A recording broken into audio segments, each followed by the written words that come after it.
With the current collective bargaining agreement set to expire on December 1st, 2026, the countdown to another potential labor war in MLB is officially begun.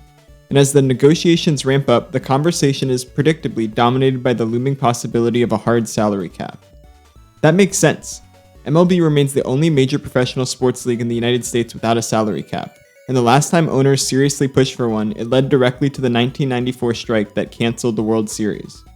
But I think the cap versus no cap debate is obscuring a much bigger issue. Because while the public conversation focuses on superstar contracts and $300 million payrolls, the real story of modern baseball labor is the disposable middle class of players who never stay in the league long enough to access the rights the union spent decades fighting for. If the MLBPA wants to fundamentally improve conditions for the majority of its membership, not just the top earners, it has to move beyond simply opposing a salary cap and start confronting the structure of baseball's service time system itself. Because for the average player, the current system is already working exactly as intended. And in order to understand why, we first need to understand how service time actually works. For a player's first 3 years in the majors, they possess almost no negotiating leverage. Teams can effectively renew contracts at near league minimum salaries regardless of production. While players can technically negotiate, the reality is simple: the team dictates the price. After 3 years of service time, or sooner for the Super 2 players, who represent roughly the top 22% of players with between 2 and 3 years of service, players become eligible for salary arbitration. Arbitration is essentially baseball's version of a constrained negotiation. Both the player and the team submit a salary figure, and a panel chooses one number or the other. The arbitrators cannot compromise or split the difference. And finally, after 6 full years of MLB service time, players earn free agency and gain the right to negotiate with all 30 teams on the open market. That's the framework. But here's the problem. Most players never actually make it to the end of that system. Earlier this year, Ryan Blake at Fangraphs analyzed MLB career lengths from 1989 through 2019. Over that 30-year sample, the median hitter played just 4 seasons. The median pitcher lasted only 3. Think about what that means in the context of baseball's labor structure. The median hitter reaches just 1 year of arbitration before exiting the league. The median pitcher often retires before reaching arbitration at all. And that fundamentally changes how we should think about baseball's labor negotiations. Because suddenly, the issue is no longer just whether stars can secure $300 million contracts. The issue is that the majority of players never survive long enough to meaningfully participate in the market in the first place. Alek Manoah provides a useful example of how quickly a player's trajectory can change. In 2022, Manoah finished 3rd in AL Cy Young voting and produced 6th Baseball Reference WAR. Using a conservative estimate of roughly $8 million per win above replacement, that season alone generated approximately $48 million in on-field value.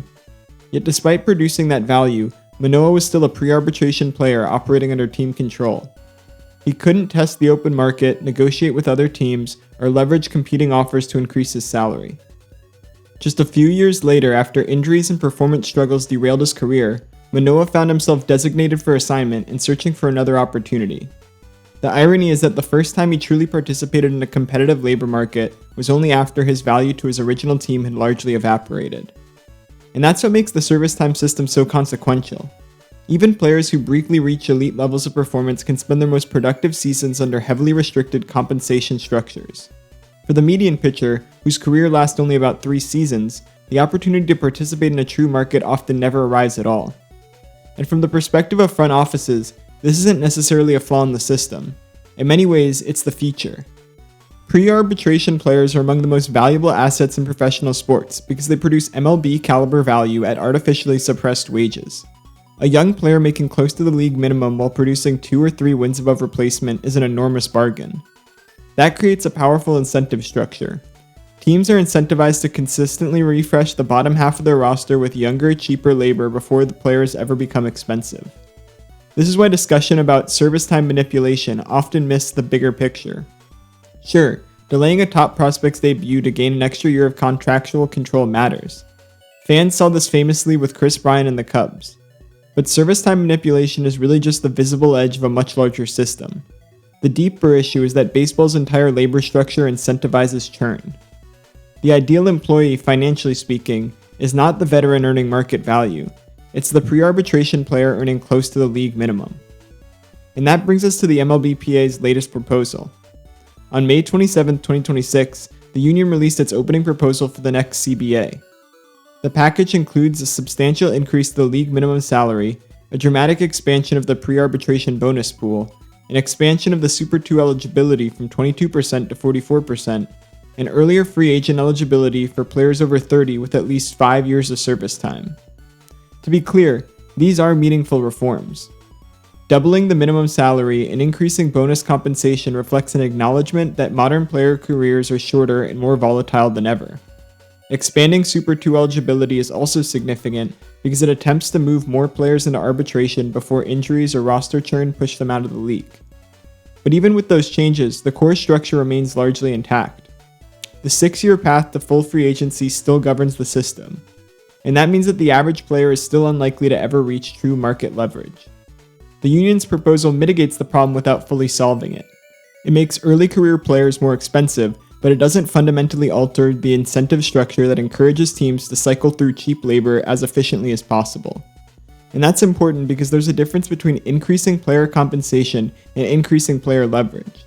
A player making $1.5 million instead of $780,000 is unquestionably better off financially. But if he still lacks bargaining power, still lacks mobility, and still exits the league before free agency, the structural imbalance remains. And that distinction becomes especially important when discussing the owner's counterproposal.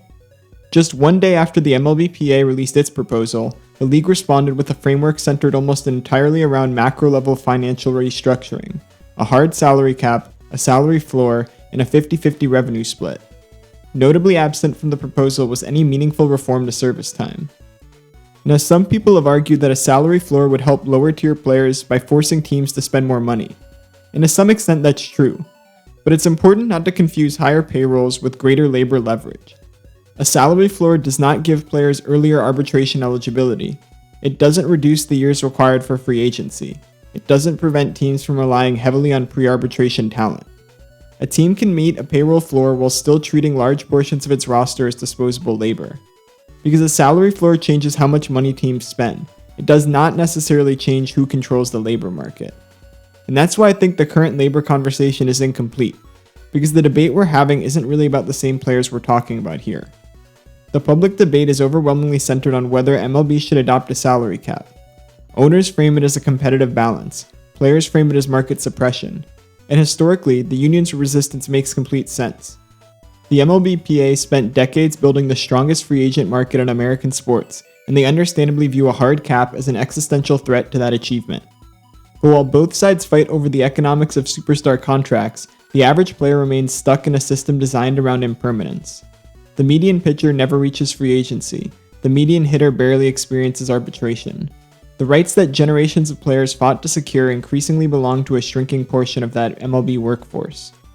That's why I think the central question of the next CBA isn't simply whether baseball adopts a salary cap.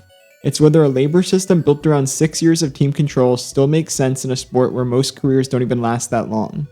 Because ultimately, the problem isn't that players aren't getting paid. The MLBPA's proposal would increase pay. A salary floor would likely increase pay for many players as well. The deeper question is who has leverage? Who gets to negotiate? Who gets to choose where they work? Who gets to participate in an actual market for their labor? For a small group of superstars, the answer is obvious. For the majority of players, it never happens, and that's what makes baseball's labor system so unique. In most industries, your greatest leverage comes after you've proven your value. And in Major League Baseball, many players spend their most productive years under the tightest restrictions, only to lose their jobs before ever reaching the freedoms that the system promises in the end. So as the next round of labor negotiations unfold, I'll certainly be paying attention to the salary cap fight. But I'll be paying even closer attention to something else. Whether anyone is willing to confront the reality that for most major leaguers, free agency isn't a right that's delayed, it's a right that they never reach at all. If you enjoyed this video, feel free to like and subscribe. It would really help the channel continue to grow. Thanks for watching, and I'll see you again in the next video.